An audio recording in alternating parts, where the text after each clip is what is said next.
The day started like any other for Thompson and Rivera, but it ended in chaos. It was a Thursday, and the air was thick with tension. The phone rang, and Thompson's heart sank as he saw the caller ID. It was the Tennessee Department of Public Health. His mind raced. What could have gone wrong? "Thompson, it's all over the news. The Nichopoulos complaint has leaked," the voice on the other end said, barely containing the panic. Thompson's hands shook as he hung up. He turned to Rivera, his eyes wide with fear. "We've got to get to the office, now." They raced through the streets of Memphis, the city they thought they knew so well. The office was a hive of activity. Phones were ringing off the hook, and the air was filled with frantic whispers. Thompson dove into a flurry of calls, trying to piece together the puzzle. It took only a few minutes to learn the truth. The whispers among the secretaries at the Tennessee Department of Public Health had grown too loud. Over 5 days, the rumors had spread like wildfire. A reporter from Nashville's afternoon newspaper, The Banner, had picked up the story and published it with a screaming headline in the early afternoon editions. The wire services had jumped on it, adding their own twists and turns. Av Weston, their boss, walked in, a calm presence in the storm. "You guys just got $1 million worth of free promos," he said, trying to put a positive spin on the situation. But Thompson and Rivera were too stunned to appreciate his words. Weston quickly ordered a short news item for that night's evening news show. He also suggested that Thompson return to Memphis to handle any more surprises and keep Rivera updated right up until the show went live. Meanwhile, the wire services were quoting Shelby County Attorney General Hugh Stanton, Jr., who had opened a criminal investigation into Dr. George Nichopoulos. Weeks earlier, 2020 had talked to Stanton about looking into Elvis's death and the Graceland drug scene. Stanton had been cordial but firm. "I can't go against my medical examiner," he had said, his hands raised in a helpless gesture. As the day wore on, the atmosphere in both Memphis and New York remained tense. But with a few minor adjustments, the show was almost ready to air. The team was determined to present the truth, no matter the cost. The broadcast began with a montage of Elvis's life images of the young, vibrant hip swiveler in DuckTales, followed by the bloated, bejeweled figure of his later years. Rivera narrated Elvis's final day, starting with the late-night trip to the dentist. Ginger Alden, Elvis's fiancée at the time, recounted the last hours, her voice trembling with emotion. She described waking up, calling out Elvis, to no response, and the eerie silence that followed. The scene shifted to the grim reality of Elvis's body, tinged with a deep blue, and the early signs of rigor mortis.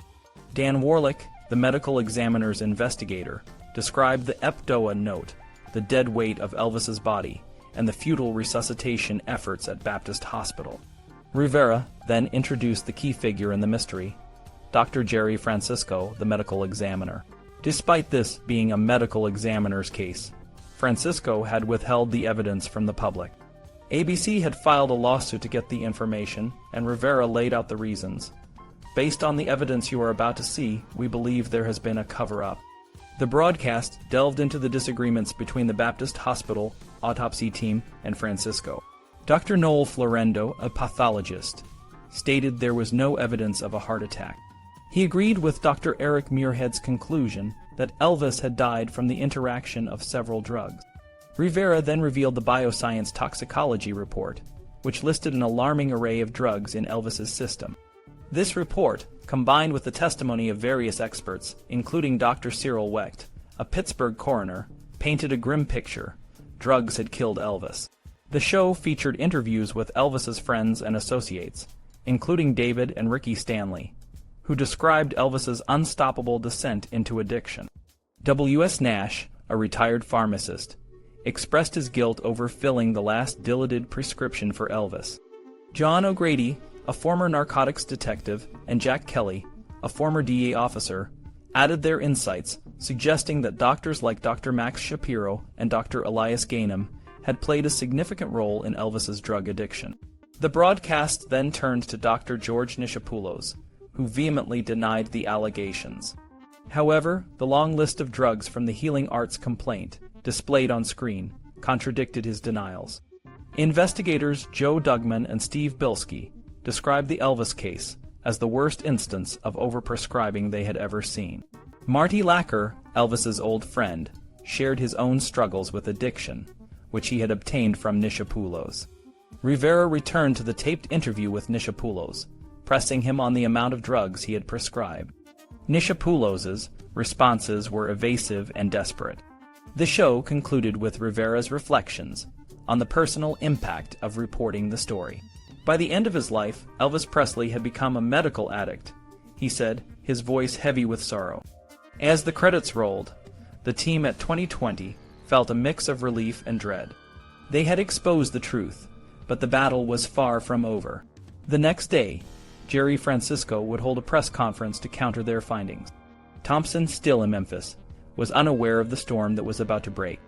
But he knew one thing for certain: the story of Elvis Presley's death was far from finished.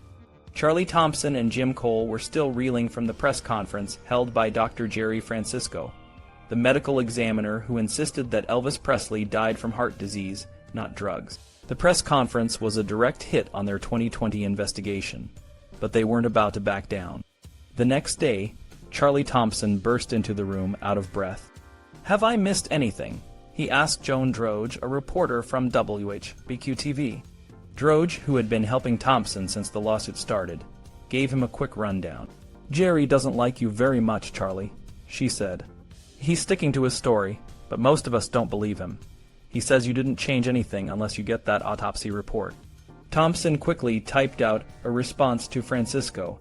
He pointed out that Francisco had refused to answer many of the same questions under oath, but was now freely discussing them at the press conference. "If he still refuses to answer under oath, we will seek a contempt citation against him," Thompson wrote. He also demanded that the gag be removed from the doctors at Baptist Hospital, so they could speak freely about the case. Dr. Francisco is playing a coward's game, and the public has the right to know if we have been deceived. The next day, the front page of the newspaper featured a photo of Jerry Francisco, looking like he was under attack. The headline read, "Examiner is firm, heart disease fatal to Presley." The article, written by Dennis L. Brio for American Medical News, was a one-sided attack on 2020 and Thompson's investigation. Brio had access to 2020's script and the records of the lawsuit, but he chose to rely solely on Francisco's memory and assertions. Jim Cole read the article and was shocked. How could Francisco remember all those drug levels and organ weights without having a copy of the autopsy report? He wondered. Cole and Thompson suspected that Francisco was using a copy of the autopsy, but Francisco claimed he was just using old press clippings. They didn't buy it. The article was full of inaccuracies. Brio reported that none of the drugs found in Elvis's system were in a lethal range, but Cole knew that codeine was 10 times higher than a therapeutic dose and methaqualone was well within its toxic range. Brio also claimed that Dr. Matthew Ellenhorn, a toxicologist from Beverly Hills, was paid by 2020 to render an opinion, which was true, but he failed to mention that Ellenhorn's opinion was based on a blind test. Brio's treatment of Dr. Cyril Wecht, a forensic pathologist from Pittsburgh, was even worse. Wecht was described as being involved in a local controversy for using his position for private financial gain. However, this controversy only erupted after the 2020 broadcast. Brio also called Wecht a medical whore, who would say anything for money or camera time. Cole wrote a letter to American Medical News, detailing the poor reporting and asking why Brio was allowed to write such a biased article. The newspaper printed a toned-down version of Cole's letter, but never explained why Brio had it out for 2020 and their investigation. Cyril Wecht decided to fight back. In 1980, he filed a lawsuit against the American Medical Association, its officers, American Medical News, and Dennis Brio. 9 years later, the defendants paid Wecht an undisclosed sum to settle the defamation case. Cole and Thompson continued their investigation, determined to uncover the truth. They reread Francisco's original press release, which stated that 2 out of 3 toxicologists agreed with him that there was no evidence of medication contributing to Elvis's death. One of those toxicologists was Dr. Brian Finkel from the University of Utah. When Cole called Finkel, he learned that Finkel never considered himself an official consultant and had no basis to agree or disagree with Francisco. Finkel later became a consultant for bioscience laboratories, which needed a backup opinion on some tissue samples. "My sole involvement was through bioscience," Finkel said. "I never saw the full report." Cole's inside contact at Baptist Hospital confirmed that Finkel's test results were consistent with those from other labs. The other toxicologist, Dr. Robert Blank from the Medical College of Virginia, had a more complicated story. Blank told Cole that he had never analyzed samples from the Presley case, but had spoken to Francisco about the drug levels. "Based on the information Jerry gave me, I told him it was a drug-related death," Blank said. However, after the press conference, Blank read the reported drug levels in the newspapers and was disturbed. Jerry had left out some drugs and understated the levels of others. He explained. Blank wrote to Francisco, expressing his concerns but never received a response. Despite the challenges, Cole and Thompson were determined to uncover the truth about Elvis's death. They knew that the public deserved to know the real story, and they were willing to fight for it, no matter how long it took. Dr. Blank's letter to Jerry Francisco was written on October 25, 1977. He was worried because a news article he read seemed to contradict what they had discussed on the phone. Blank wanted to clear up any misunderstandings. In his letter, Blank created a chart to compare what Francisco told him with what the newspaper reported. They agreed on the levels of codeine and methaqualone quaalude found in the bloodstream. However, the newspaper reported a higher level of pentobarbital than Francisco had mentioned. The newspaper also mentioned a significant level of ethanamate valmid, which Francisco hadn't told Blank about. On the other hand, the newspaper didn't mention diazepam Valium, which Francisco had said was at a level that could be lethal and would certainly cause a coma.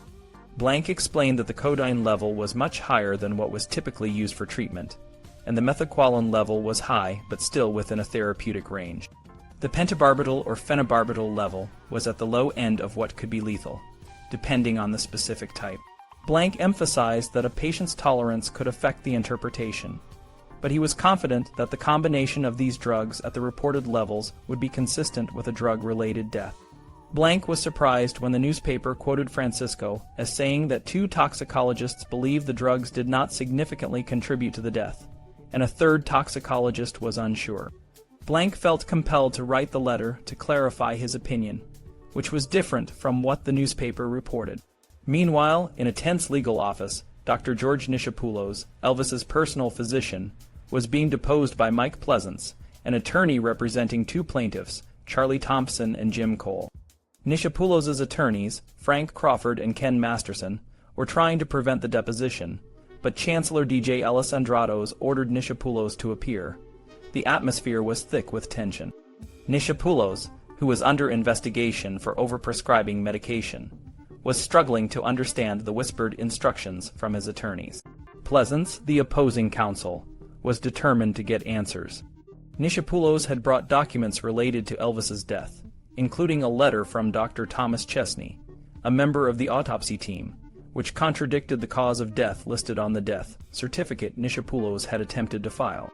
The death certificate listed cardiac arrhythmia, coronary artery disease, hypertension, and diabetes mellitus as the causes of death, even though the autopsy report showed no significant heart disease.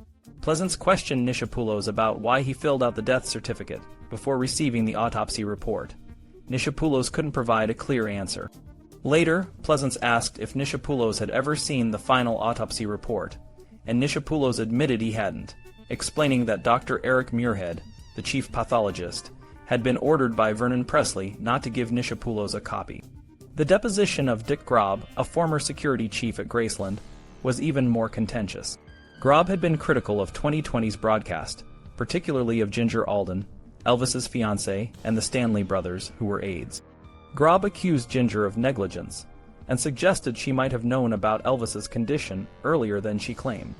Grob also alleged that a reporter from the National Enquirer had received a call from Ginger around 11:30 a.m., which contradicted Ginger's account.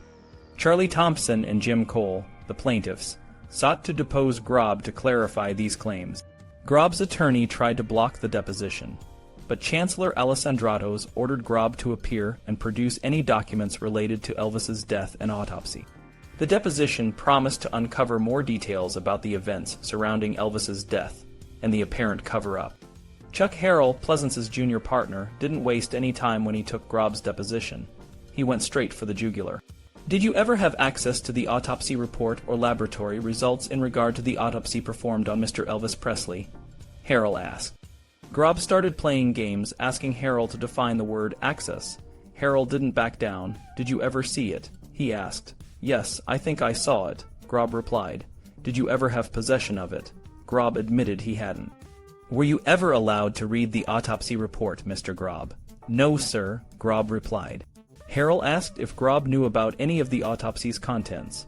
No, sir, not factually, Grob said. Harrell asked Grob to explain what he meant by not factually. I have never seen the autopsy report.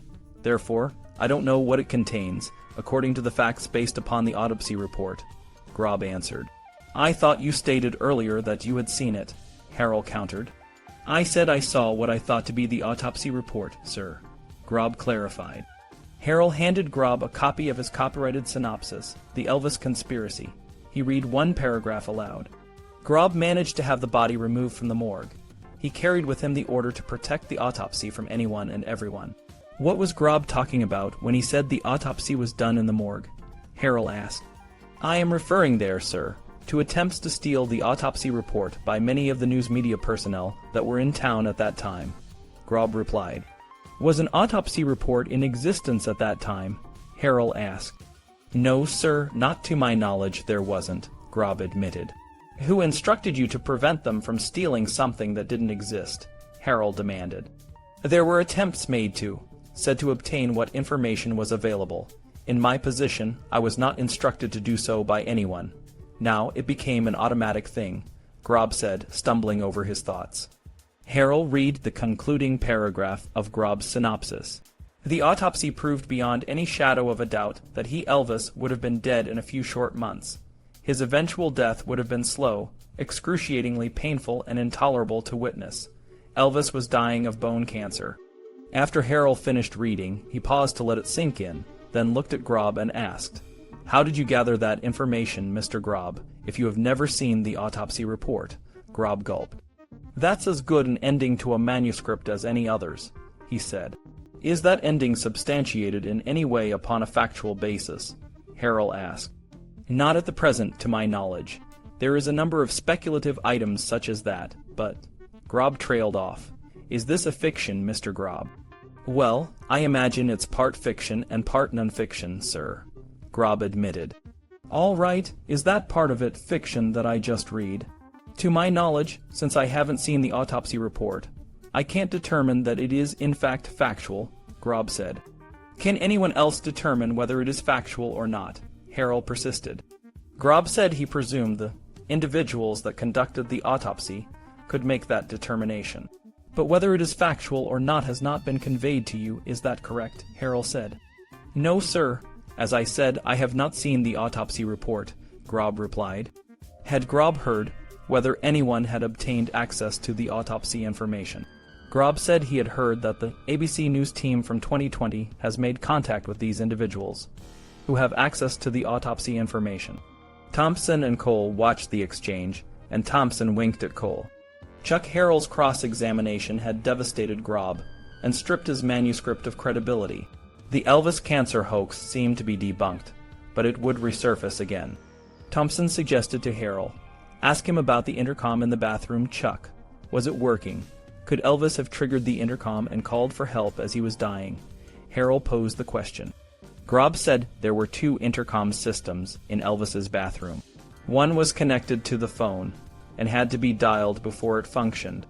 The second one was a speaker-type system that could be activated with a toggle switch. But Grob said the second one had been inoperative for years.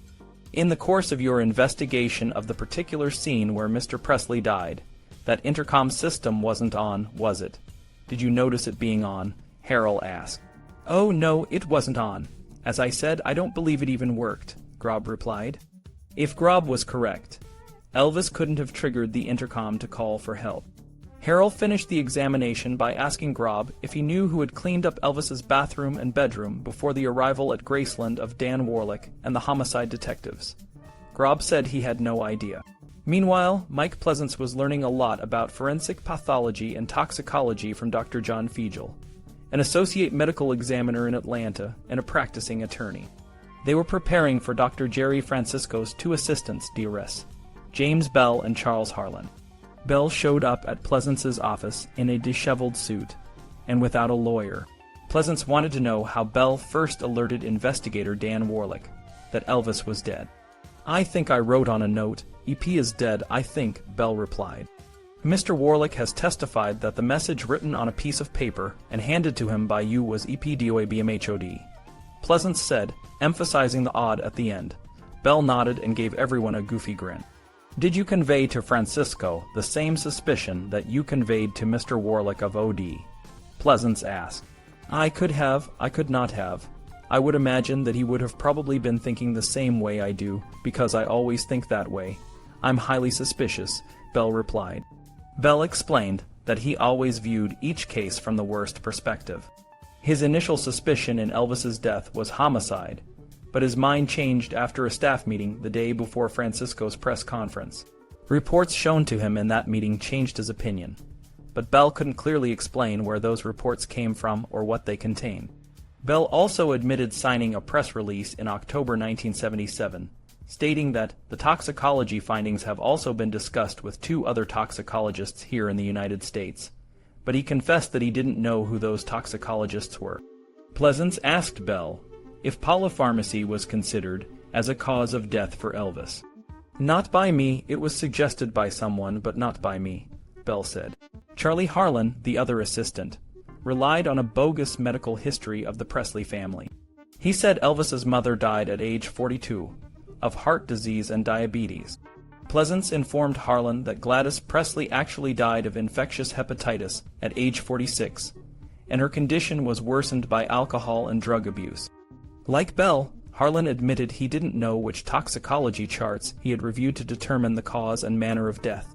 He also couldn't answer whether the levels of Placidil found in Elvis's body were in the lethal, therapeutic, or toxic range. On December 14, 1977, the second round of Jerry Francisco's deposition was held. Francisco produced Polaroid pictures of Elvis's bathroom, showing the black toilet, the deep red carpet, and a discoloration. The photos had been in a separate correspondence file, Francisco explained. Pleasance pulled out a copy of Dennis Brio's story in American Medical News, where Francisco had freely discussed specific drug levels. Francisco said the information was reasonably accurate and came from press clippings, not the autopsy file. Pleasance showed Francisco a letter from Dr. Robert Blank, which complained that Francisco had twisted a consultant's opinion. Francisco said he didn't know what had happened to Blank's letter, and couldn't remember if it was in accordance with his recollection. Pleasance asked about Dr. Brian Finkel, a Salt Lake City toxicologist. Francisco said he hadn't received any correspondence from Finkel, but claimed Finkel supported the conclusion that Elvis's death wasn't drug-related. Francisco also insisted he had never heard the term polypharmacy. Pleasance then showed him 4 respected scientific journals containing articles about polypharmacy. Francisco admitted he hadn't heard of any of them. Francisco agreed that Elvis's death became a medical examiner's case when he first learned of its circumstances. He relied on the autopsy to reach the official conclusion that Elvis died of heart disease, and the manner of death was natural. The 2020 team believed their chances of bringing Elvis's autopsy into the open were improving with each new revelation. They tracked down some elusive witnesses and documents. Sam McCachran, the police lieutenant who had accompanied Dan Warlick to Graceland, brought his own handwritten notes and official reports. If he had known about the large quantities of drugs Nichopoulos had been prescribing, the investigation would have been different, McCachran said. Homicide Sergeant John C. Peel stopped by the police legal advisor's office for a briefing, but found the advisor wasn't there. Seeing the department's complete Elvis file on the advisor's desk, Peel took it to Pleasance's office. The file contained no startling revelations, but provided a precise timeline of events. Jerry Stauffer, the deputy prosecutor who accompanied Warlick and McCachran to Graceland, testified that Warlick was angry when he learned the death scene had been cleaned up. Stauffer's testimony contradicted Francisco's view that he was merely a consultant to Baptist Hospital. By mid-December 1979, Charlie Thompson had been in Memphis for months, ever since the first 2020 broadcast in September. He was under pressure from ABC accountants in New York and from Geraldo Rivera, who thought the Elvis story was over. Thompson reached out to Av Weston, the executive producer of 2020, to explain that he had new, important information that warranted a follow-up piece. Weston was intrigued. "It sounds like you have some interesting material," he said, "and I like follow-ups." With Weston's support, Thompson found Rivera more open to the idea of a second Elvis story. Rivera agreed to return to Memphis. Around this time, Thompson faced another kind of pressure. Mike McMahon, a real estate developer who had connections to Elvis's old entourage, warned Thompson about the dangers he was facing. "Charlie, you've stirred up a hornet's nest," McMahon said. "Some of Elvis's old friends are mad at you. They want to see you hurt." McMahon took Thompson to his car and showed him a gift in the trunk. It was a .357 Magnum pistol and a box of 50 shells. "For your own protection," McMahon said. "Elvis gave it to me. Use it if you need to." Thompson realized the irony of the situation. Here he was, holding a gun that Elvis might have owned, to protect himself from people angry about Elvis's death. The investigation into Elvis's death was intense. Ulysses Jones, the paramedic who arrived at Graceland on August 16, 1977, shared his story with Thompson and Jim Cole.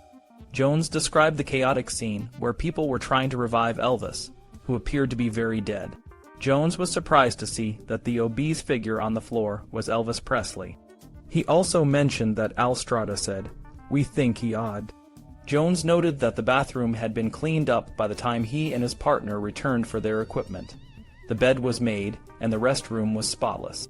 This suggested a cover-up was already in progress. Thompson and Cole reviewed Memphis police records and found discrepancies in Dr. George Nichopoulos' statements.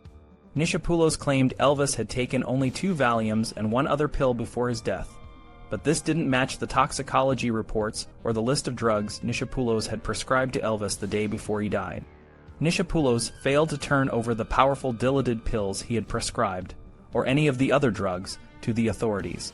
In October 1979, a small ad appeared in the Memphis Commercial Appeal, offering to sell one of Elvis's last prescription bottles. Thompson and Cole contacted the couple who placed the ad, but they refused to show the bottle. The couple described it in detail, and it matched a prescription Nichopoulos had written on August 15, 1977. However, the chain of possession couldn't be verified. The evidence of drug abuse at Graceland finally caught the attention of the District Attorney General's office in Memphis. Hugh W. Stanton, Jr. assigned a team to investigate Nichopoulos, calling it Operation Dr. Nick. Stanton wished they had started earlier, but the 2020 broadcast had pushed them into action. Larry Hutchinson, the chief criminal investigator, was now in charge of the case and dove into it with enthusiasm. Tennessee State Senator Jim White, a former reporter, criticized the medical examiner, Jerry Francisco, for sealing the Presley autopsy. Francisco refused to talk to ABC News directly, but was interviewed by Joan Droge of BQ-TV. In the interview, Francisco dismissed the idea of reopening the case, saying it had nothing to do with the charges against Nichopoulos. On December 27, 1979, 2020 aired its second Elvis broadcast. Geraldo Rivera returned to Memphis and helped Thompson and Cole put the show together. They reviewed the findings from the first broadcast and delved deeper into Nichopoulos' role in concealing Elvis's drug addiction. They revealed that Nichopoulos had tried to file a false death certificate, which Francisco blocked. Rivera introduced Dr. John Fiegel, a deputy medical examiner from Atlanta, who disagreed with Francisco's stance. The fact that Elvis received 196 prescriptions for over 12,000 pills is relevant and probably very significant, Fiegel said. If he were in Francisco's position, Fiegel would reopen the case immediately. Rivera suggested that Francisco's refusal to reopen the case could be based on either an innocent mistake or an intentional cover-up. He outlined the evidence that supported the theory of a cover-up, including the false statements in Francisco's press release. Francisco had claimed that 2 outside toxicologists found no evidence of medication causing Elvis's death, But 2020 discovered this was a misrepresentation of what the experts actually said. The broadcast concluded with a reminder that hearings to determine if Nichopoulos would lose his medical license were scheduled to begin on January 14, 1980. The criminal investigation of Dr. Nick was ongoing, and 2020 promised to keep viewers updated. The second Elvis show was a ratings success, despite airing just a few days after Christmas.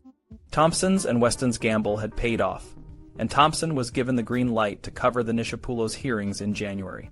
In the last weeks of 1979, Dr. George Nichopoulos was preparing for the hearings. During his deposition, Nichopoulos and his lawyers began to build a defense, partly by blaming 2020. They argued that the state investigators had conspired with 2020 to fabricate the charges against Nichopoulos. The more criticism they could direct at the 2020 reporters and the investigators, the less criticism they expected from the panel of doctors who would decide Nichopoulos' fate. The deposition was held in the offices of Nichopoulos' attorneys, located on the same intersection as Memphis City Hall, where the hearing would take place in mid-January. Nichopoulos provided details about his background, revealing that he wasn't much of a scholar. He grew up in Anniston, Alabama, where his father ran a restaurant and was known for his community involvement. Nichopoulos, or Dr. Nick as he was often called, had a complicated journey to becoming a doctor. He started at the University of Alabama, but left after just one semester to join the Army. After his time in the service, he went to Birmingham Southern University for a year before transferring to the University of the South at Sewanee, where he got his bachelor's degree in 1951. After graduation, Dr. Nick tried to get into medical school but had a tough time. He worked in the pharmacology department at Vanderbilt University for a while but didn't do well in his classes. He was put on academic probation and eventually left. He tried to get back into medical school, but failed again. Instead, he worked in the anatomy department at Vanderbilt, and later at the University of Tennessee, Medical School's Department of Clinical Physiology. He even tried to get a Ph.D., but never finished his dissertation. In 1956, Dr. Nick got another chance and was readmitted to Vanderbilt Medical School.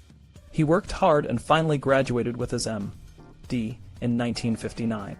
He did his internship at St. Thomas Hospital in Nashville and completed his residency in internal medicine in 1963.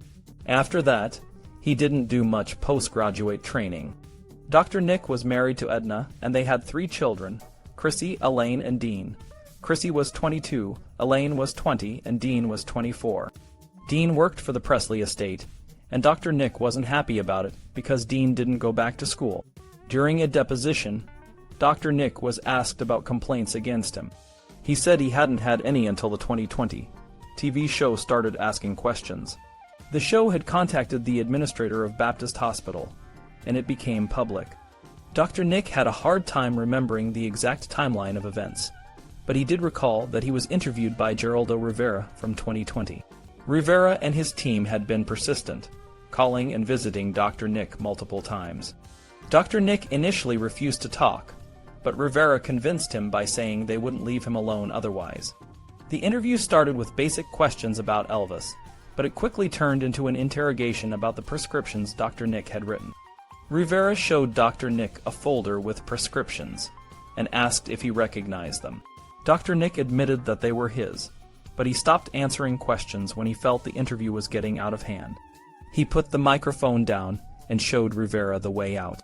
In the following days of the deposition, Dr. Nick talked about the drugs he prescribed to Elvis. He admitted to prescribing a large number of pills and injections, but claimed that not all of them were meant for Elvis. He said that Elvis's entourage, including Colonel Tom Parker, shared the drugs. Dr. Nick insisted that Elvis took some of the drugs, but he often gave him placebos instead. He said he usually threw away the real drugs to avoid Elvis becoming suspicious. Dr. Nick claimed that Elvis was a habitual user of drugs like Dilaudid, Demerol, and Dexedrine, but he wasn't addicted. He said that he sometimes substituted Demerol with other drugs or water, and he would sometimes give Elvis only part of the dose to avoid him knowing what he was getting. Dr. Nick's story was complex, and the state attorneys had a lot of questions about the exact amounts of drugs he gave to Elvis and what he did with the rest. The deposition was tense, and Dr. Nick's answers were sometimes hard to follow. The state attorneys were trying to understand the extent of his involvement in Elvis's drug use, but Dr. Nick's explanations were often confusing and contradictory. Despite his claims, it was clear that the situation was far from simple. Dr. Nichopoulos, Elvis's personal doctor, was in a tight spot. He was being questioned about the drugs he prescribed to Elvis, and he had a lot to say. Nichopoulos estimated that Elvis took about 80 to 85% of the dexedrine, a type of amphetamine that kept him awake and energetic. He believed Elvis took all of the amytal, a sedative that helped him sleep, and all of the laritine, a painkiller for those allergic to codeine. Placidil, another sedative, was a favorite among Elvis and his group. Nichopoulos used it to help Elvis fall asleep, but it wasn't just Elvis who took it. Charlie Hodge, Joe Esposito, and the Stanley brothers, Ricky and David, also used it. Elvis took most of the Tuinal, another sedative, and the Percotins, which were strong painkillers. He also used most of the Ionemin, an appetite suppressant, and biphetamines, another amphetamine. When it came to Quaaludes, Nichopoulos said Elvis didn't like them much. Instead, other members of his group, like Jerry Schilling, Red and Sonny West, and the Stanley brothers, as well as Elvis's girlfriends, preferred them. Elvis used some Valium, but not a lot. His ex-girlfriend, Linda Thompson, liked it more. Nichopoulos remembered that Elvis also took Carbital, Parist, Valmid, and Hycamine. These were all different types of sedatives and painkillers. He even prepared envelopes of drugs for Elvis to take 4 or 5 times a day. Elvis's retainers, Tish Henley and Marion Koch, and sometimes his Aunt Delta Me Biggs, would give him these drugs at Graceland.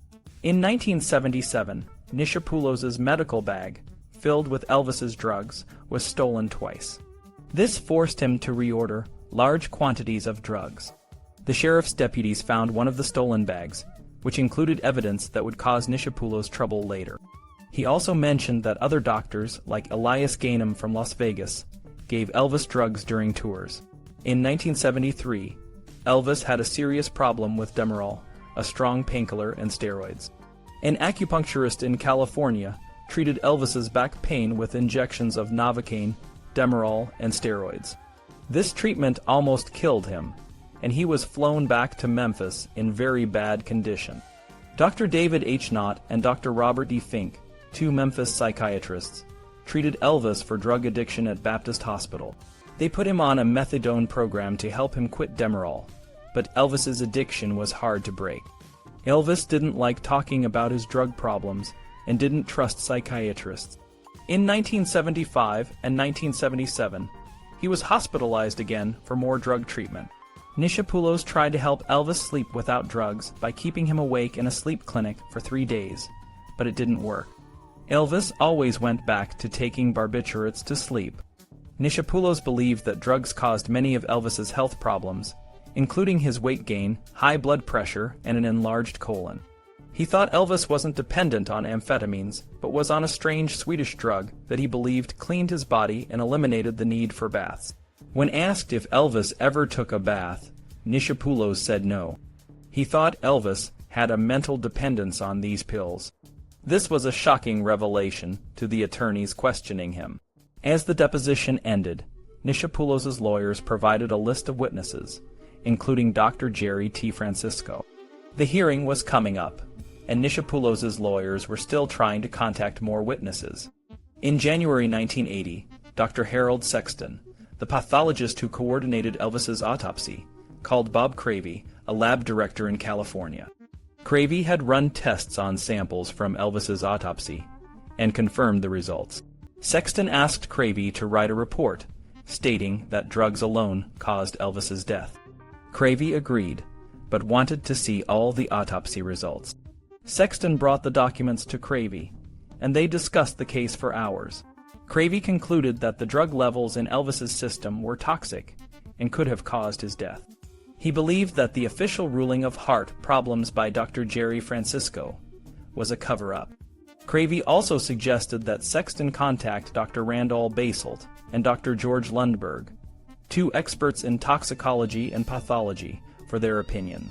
Sexton met with Baselt and Lundberg, who reviewed the autopsy results and agreed that the drugs were the cause of Elvis's death. This information would be crucial for the upcoming hearing. The hearing room was packed. Cameras lined the oval-shaped railing, and the Memphis City Council chambers buzzed with excitement. This wasn't just any medical hearing. It was about Elvis Presley, the king of rock and roll. Dr. George Nichopoulos, known as Dr. Nick to his famous patient, stood accused of overprescribing dangerous drugs to 20 patients, including Elvis. The hearing officer, Michael Bramham, hammered his gavel and declared, "This is not a public forum.